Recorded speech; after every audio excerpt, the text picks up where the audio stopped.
இப்படி அந்த வாஸ்து சரியில்லைனாலே வந்து வாழ்க்கையே மாறிடும் அப்படின்னு நிறைய பேர் சொல்லி கேள்விப்பட்டிருக்கோம். இப்போ நிறைய பேர் போயிட்டாங்க, பார்த்துட்டாங்க. ஆனாலும் வாஸ்து சரியில்லைங்க, மோசமா தான் இருக்கு வீடு. ஆனாலுமே எங்கனால அந்த வீட்ல இருந்து வெளியில வர முடியல. நாங்க என்ன பண்றது அப்படின்னு கேட்கிறவங்களுக்கு உங்களுடைய அட்வைஸ்? பட் இது வந்து எப்படின்னு கேட்டிங்கன்னா, அந்த வாஸ்து குறைபாடு இல்லாத வீடுன்றது ஒரு குறைந்தபட்சம் தான் அது. அதிகபட்சமா பார்த்தீங்கன்னா, வாஸ்து தவறான கட்டிட அமைப்பு தான் இருக்கு இங்க.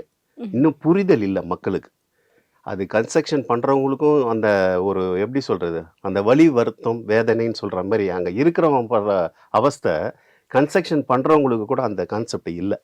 அவங்க ம். டிசைன் பண்றேன்ற ஒரு ஒரு புதுமையான design America, Australia, Mumbai, Bengaluru அப்படின்னு சொல்லிட்டு இந்த ஆர்க்கிடெக்ட் டிசைனை அவங்க ஒரு டிஃப்ரெண்ட்டாக பண்ணுறது, அதனாலேயே பல பிரச்சனைகள் இங்கே வருது.